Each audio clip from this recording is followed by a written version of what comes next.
కాకినాడ జిల్లా ఏలేశ్వరం మండలంలో పెద్దనాపల్లి, రమణయ్యపేట, పేరవరం, ఎర్రవరం పలు గ్రామాలలో ఉపాధి హామీ పనులు చేస్తున్న కూలీలకు ఏలేశ్వరం మండల ఎంపీపీ గొల్లపల్లి బుజ్జి సుమారు 1000 మజ్జిగ ప్యాకెట్లు పంపిణీ చేశారు. ఎండలు మండుతున్న నేపథ్యంలో ఎండలో కష్టపడుతున్న కూలీల శ్రమను చూసి గొల్లపల్లి బుజ్జి చలించిపోయారు.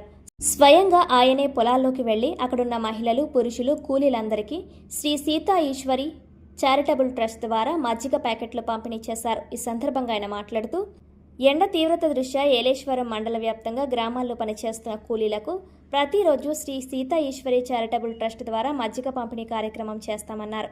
సామాజిక సేవలో భాగంగా ఆయన చేసిన ఈ కార్యక్రమాన్ని కూలీలు సంతోషం వ్యక్తం చేశారు.